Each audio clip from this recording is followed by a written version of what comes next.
पूर्वांचल में mafia don Mukhtar Ansari को फर्जी शस्त्र लाइसेंस केस में भी आजीवन कारावास की सजा हो गई है। इस मामले में मुख्तार ने अपनी हनक का इस्तेमाल कर फर्जी लाइसेंस हासिल किया था। इसके लिए उसने डीएम और एसपी के फर्जी हस्ताक्षर कर दिए थे। इस मामले में गवाही देने तत्कालीन डीएम, एसपी और पूर्व डीजीपी और मुख्य सचिव तक कोर्ट में हाजिर हुए थे।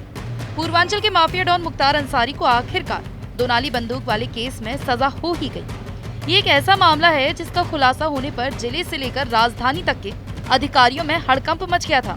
वहीं जब मामला कोर्ट पहुंचा तो गवाही देने के लिए डीजीपी और मुख्य सचिव को भी वाराणसी के एमपी एमएलए कोर्ट आना पड़ा था। दरअसल मुख्तार ने अपनी दोनाली बंदूक के लाइसेंस के लिए खुद ही तत्कालीन डीएम और एसपी के हस्ताक्षर कर असला बाबू गौरीशंकर श्रीवास्तव से न केवल अप्रूवल ले लिया बल्कि अपनी हनक के दम पर असली लाइसेंस भी हासिल कर लिया था। जानकारी के मुताबिक साल 1989-90 में मुख्तार के किसी राइवल ने ही इस संबंध में शिकायत की। इसके बाद राज्य सरकार ने मामले की जांच सीबीसीआईडी को सौंप दिया था। सीबीसीआईडी की जांच के बाद मामले की पुष्टि होने पर 4 दिसंबर 1990 को गाजीपुर में माफिया डॉन मुख्तार अंसारी तत्कालीन डिप्टी कलेक्टर समेत 5 के खिलाफ केस दर्ज कराया था। एफआईआर में सीबीसीआईडी ने लिखा कि मुख्तार अंसारी ने 10 जून 1987 को गाजीपुर के डीएम के समक्ष दोनाली बंदूक के लाइसेंस के लिए आवेदन दिया था। ये आवेदन रिकॉर्ड में दर्ज करने के लिए दिया गया था। वहीं मुख्तार ने असला बाबू से मिली भगत कर इस आवेदन पर तत्कालीन डीएम और एसपी के फर्जी हस्ताक्षर कराए और मंजूरी दिला दी। मंजूरी मिलते ही असला बाबू ने लाइसेंस जारी भी कर दिया। इस मामले में सीबीसीआईडी ने साल 1997 में चार्जशीट भी पेश कर दिया।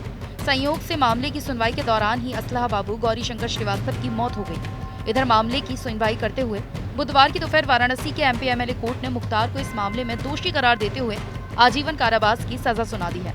मुख्तार को आजीवन कारावास की सजा मिलने के बाद मुख्तार के वकील श्रीनाथ त्रिपाठी ने कहा कि न्यायालय ने मुख्तार अंसारी को अधिकतम सजा सुनाई है। कॉन्स्पिरेसी के साथ धाराओं में अधिकतम सजा पहली बार हुई है। हम इस फैसले के खिलाफ हाई कोर्ट जाएंगे। मुख्तार अंसारी को अभी न्यायालय ने अधिकतम सजाओं से दंडित किया है। 420 में 7 साल और 50,000 का जुर्माना, 467 से आईपीसी में आजीवन कारावास और 1 लाख जुर्माना तथा 468 सीआरपीसी में 7 साल और 50,000 जुर्माना और 30 आर्म्स एक्ट में 6 माह और 2,000 जुर्माना किया। कॉन्स्पिरेसी के साथ साथ धाराओं में ये पहली बार सुनने को मिला कि मैक्सिमम सजा हुई है। इस सजा के खिलाफ हम माननीय उच्च न्यायालय जाएंगे। सर क्या लगता है, मतलब ये जो फैसला आया है, आपने जो तर्क रखा 20-22 साल की उम्र थी उनकी और उस समय वो कोई माननीय भी नहीं थे, बावजूद इसके ये फैसला आया, इसको कैसे आप देखते हैं? अब फैसले का जहाँ तक सवाल है पूरा पढ़ने पर बात समझ में आएगी, लेकिन जितना हमने पढ़ा है उससे लगता है कि ये कॉन्स्पिरेसी के साथ ये आरोप लगाए गए थे, इसलिए ये सज़ा बहुत ज़्यादा है। ऐसा नहीं होना चाहिए था। आपको बता दें कि मुख्तार के खिलाफ वाराणसी, गाजीपुर, मऊ, आजमगढ़ समेत कई अन्य जिलों में हत्या का प्रयास, लूट, डकैती समेत अन्य संगीन धाराओं में कुल 61 मुकदमे दर्ज हैं। गाजीपुर डीएम ने मुख्तार अंसारी के गिरोह आईएएस 191 को 14 अक्टूबर 1997 को गैंगस्टर एक्ट के तहत दर्ज किया था।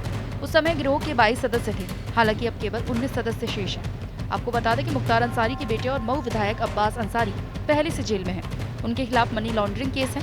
इसी मामले में मुख्तार की पत्नी आफशा अंसारी और साले अभी फरार चल रहे हैं।